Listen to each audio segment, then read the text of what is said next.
Hello, and welcome to episode 3 of the Banking and Finance series from Maple Covenant, your compass for a better life. You know, trying to build a good credit score in a brand new country, it can feel pretty stressful, but it really doesn't have to be.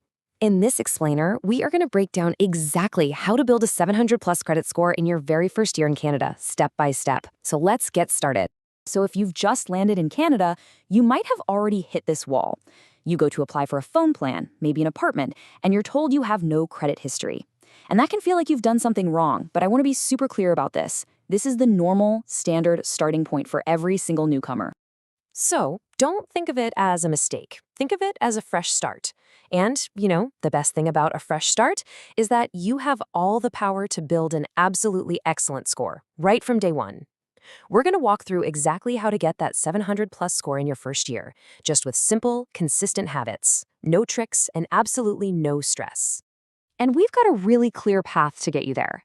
First, we're going to demystify what a credit score even is. Then we'll zero in on the 2 factors that matter most. After that, I'll walk you through a step-by-step blueprint for your first year. We'll bust some common myths, and then finally, we'll boil it all down to a simple formula you can take away.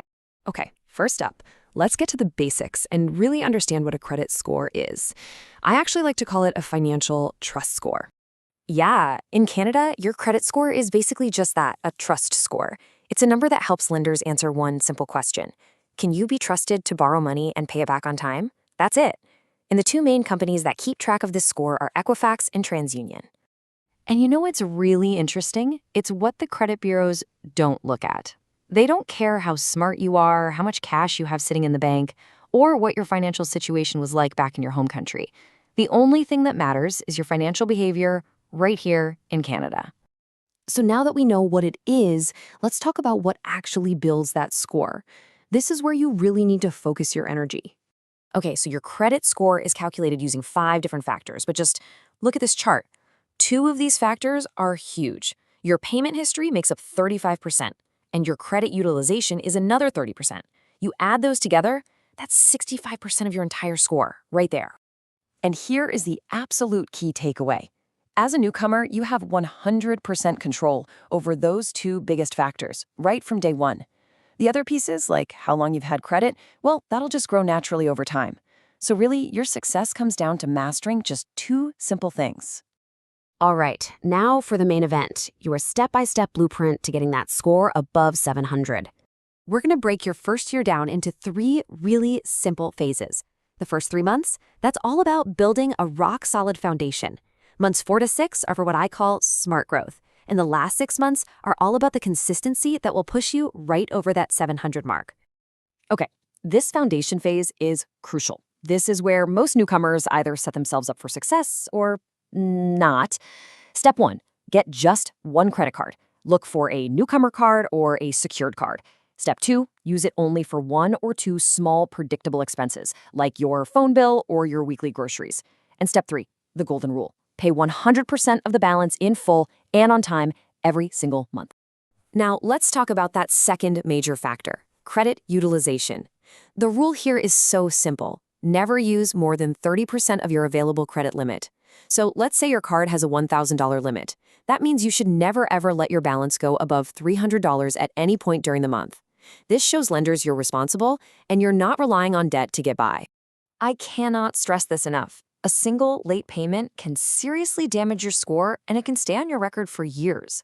The easiest way to avoid this is to go into your online banking app, like right now, and set up automatic payments to pay the full statement balance every month. Please do not just pay the minimum. All right, let's move on to the next phase.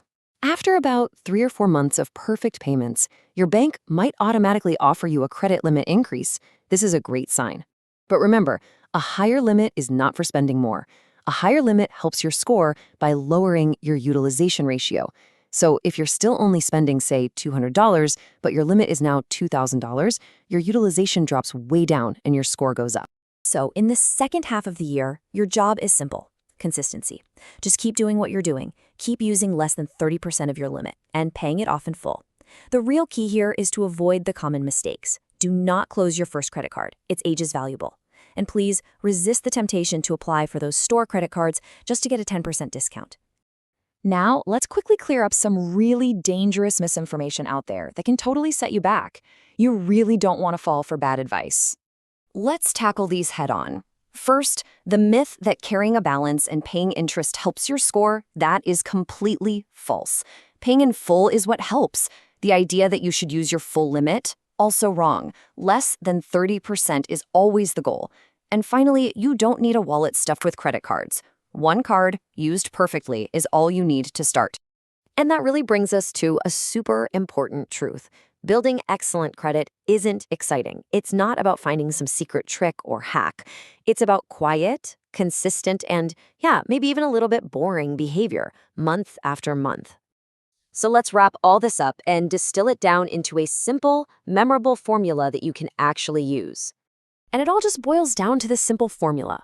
To get a 700 plus score in your first year, you just need one credit card, less than 30% usage, 100% on-time payments, and about 6 to 12 months of pure consistency. That's it. That's the entire game plan. Always remember, your credit score isn't a measure of how much money you have, it's a measure of your discipline. If you're new to Canada, just start small, stay consistent, and respect the deadlines. The Canadian system truly rewards patience. So now you have the blueprint for success. In our next explainer, we're going to look at the other side of the coin, the most common credit mistakes that newcomers make, and, more importantly, how to fix them fast. I'll see you then.